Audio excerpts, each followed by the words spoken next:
Hi everybody, welcome back. Today we are talking about speaking with confidence. So much easier said than done, right? It is one of those things that every single speaker ever has to deal with, and that's those speech nerves. Some folks have to deal with it on a much more detailed, or it's a bigger challenge for them, and other folks it's really not a big deal. They maybe get a little bit of butterflies in their stomach.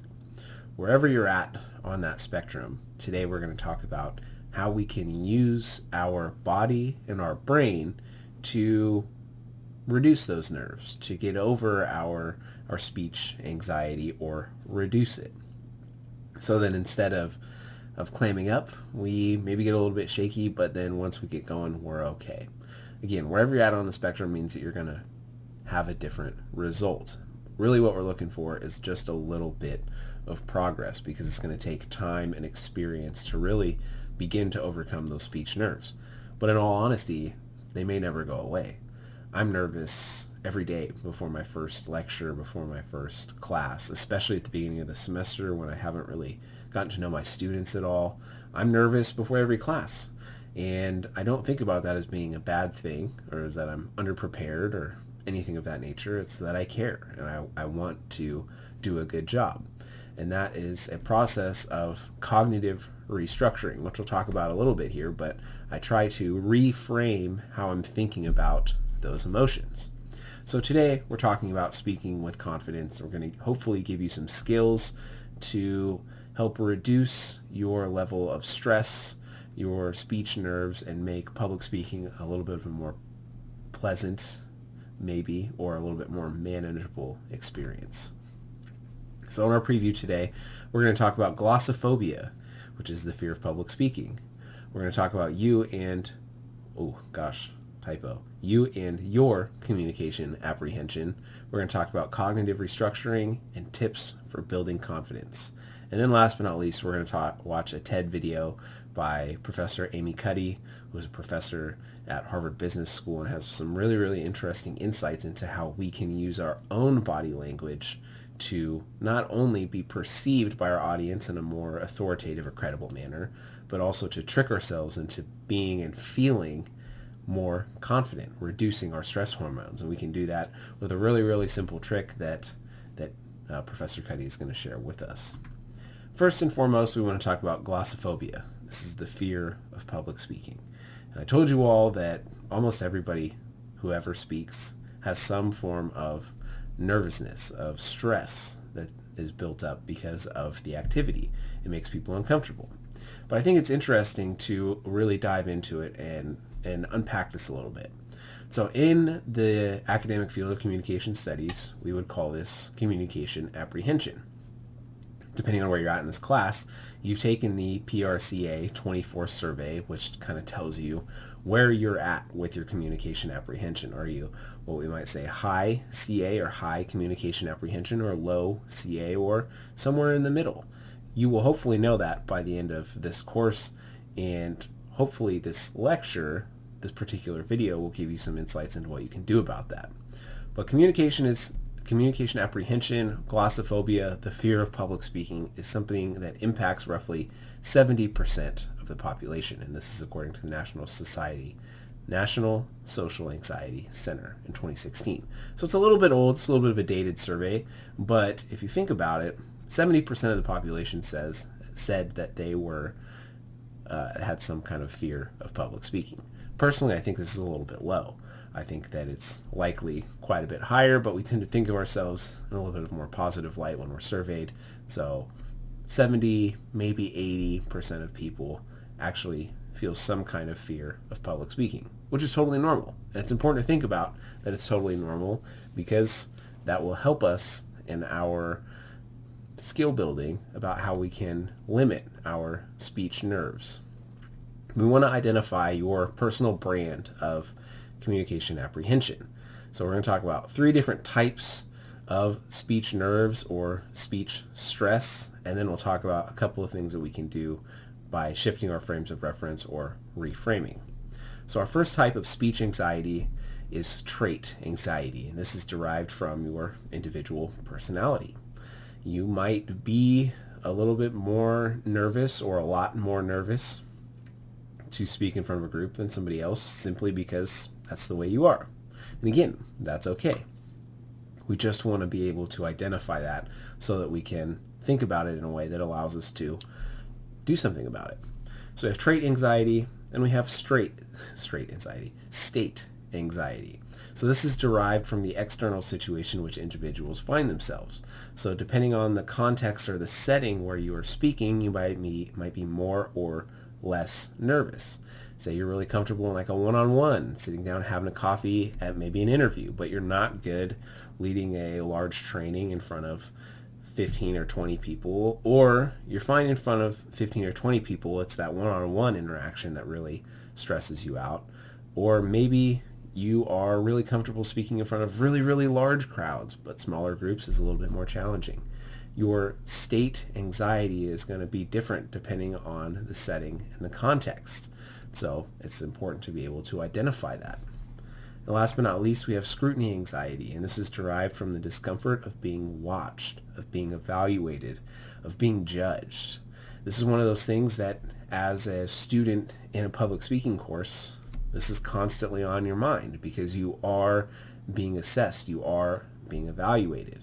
The important thing to think about with this is that everybody is going to be evaluating themselves in a more critical manner than anybody else will. You're going to overthink things in a lot of different circumstances, and if we're aware of that, hopefully we can mitigate that by shifting our frame of reference, by thinking about the contexts or the presuppositions, the ideas that we have going into a thing. By shifting how we're thinking about it, we can actually reduce how we interact with our speech anxiety or stress or nerves or glossophobia.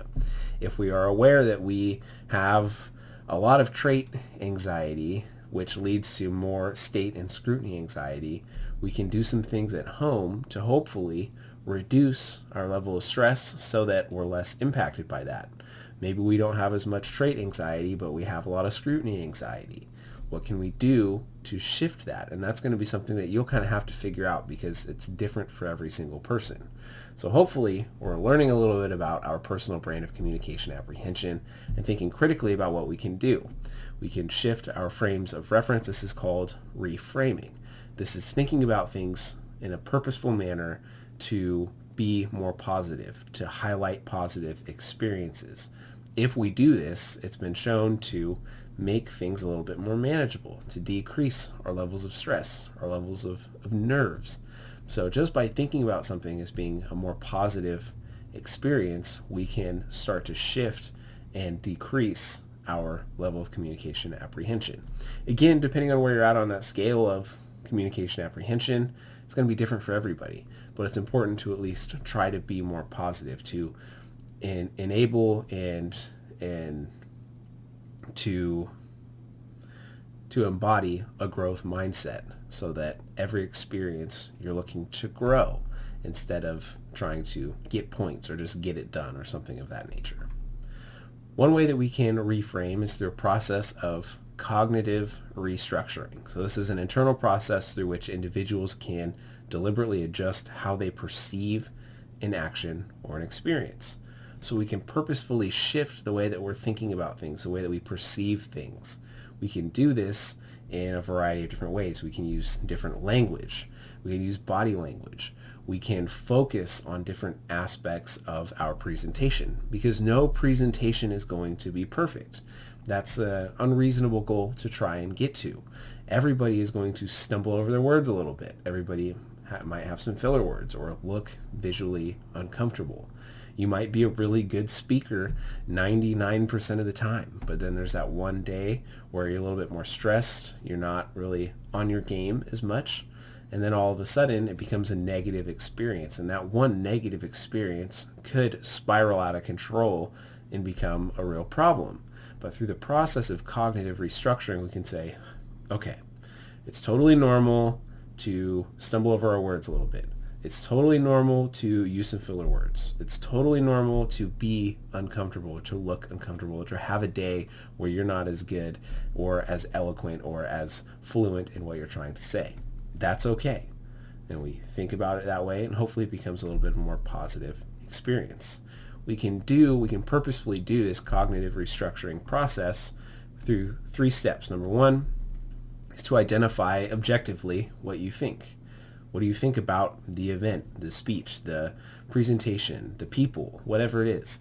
Identify that, and then we can identify any inconsistencies between our perception and reality.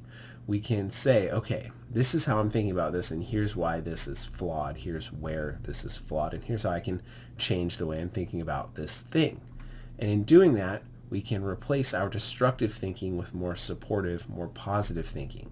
And it's this focused and purposeful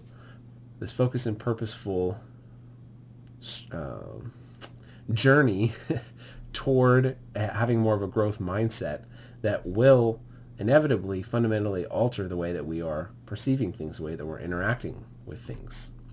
So here are some simple tips for building your confidence. Number 1, prepare well. Number 2, visualize success. Imagine yourself in that environment doing a good job, doing your presentation and being successful in it. That will go a long way toward helping you actually achieve that goal. We want to avoid gimmicks. There's no little special tips or tricks to reduce the nerves, to make it a more pleasant thing. You have to do the work of cognitive restructuring, of reframing, of identifying what it is about that thing. Is it trait, state, or scrutiny anxiety? What is stressing you out? You can't say, imagine the audience naked and all of a sudden everybody is comfortable. I think that would make me and probably most other folks pretty uncomfortable. So we want to avoid those little gimmicks, and we want to really embody this idea of having a growth mindset and doing the work to use the skills available to us, the different tools available to us to reduce our speech anxiety. We want to minimize memorization. When we memorize a speech word for word, we try to stick to that word for word. We're inevitably going to mess up because at least most of us taking this course are not professional actors, and even they need multiple takes to get it right. So what we want to do is we want to embody a conversational approach. We want to think about it like we are having a conversation with a close friend. When we're having a conversation with somebody, we're going to lose our train of thought.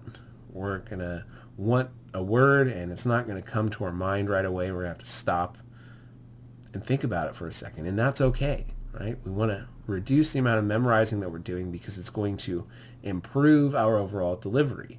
So we don't want to think about, I need to memorize this word for word. You want to get comfortable with your information, and you want to practice out loud. That's going to go with that aspect of preparing well. If you practice your speech out loud, it's going to really, really help you because you're going to hear your ideas. You're going to hear what you have to say. So you want to practice out loud. You want to write and speak for the ear, and then ultimately you want to find what works for you and stick with it. What works for me might not necessarily work for you or for somebody else. It depends on what type of anxiety you're experiencing. It depends on where you're at on that spectrum of high to low communication apprehension. It depends on your personal ways of dealing with stress. If you need to take a step away from something and just let your mind be free and listen to music or whatever, you need to go for a walk or exercise, you are going to have to find out what works for you and then stick with it. One thing that we can do is look to the advice of experts who study these types of things, and Professor Amy Cuddy is one of those folks. In this TED Talk, Professor Cuddy is going to talk about how we can use our own body language to trick our brains into feeling less stressed out, and we will be able to actually reduce the level of stress hormones that are being exhibited by our body. So pause our lecture at this point, watch this video. It's on Canvas. You can also just Google it, TED Talk by Amy Cuddy, and it'll pop right up. And then once you watch the video, come back and we will conclude our lecture today. So in review, we talked about glossophobia, which is the fear of public speaking, and that it's normal that a vast majority of people experience this on some level. We talked about, again, typo, you and your communication apprehension. We talked about the 3 different types: trait, state, and scrutiny anxiety. We talked about reframing and that process in order to engage with cognitive restructuring and to purposefully think about things in a more positive, more growth mindset. We talked about some simple tips for building confidence, which really comes down to preparing well and practicing and finding what works for you. And then we watched that video by Amy Cuddy, talked about power posing and 2 minutes to feel like a champion. And in the end, you won't need to fake it until you make it, and be able to fake it until you become it. I hope you all learned a little bit about how we can use our body language to benefit us individually as well as our audience, but most importantly, to reduce our speech anxiety and our speech nerves. Those are the toughest things to get over when it comes to public speaking, and it's a process that's going to take time, and you're going to have to get more experience and have a more detailed understanding of what it is that stresses you out in order to really do that. Take care, everybody.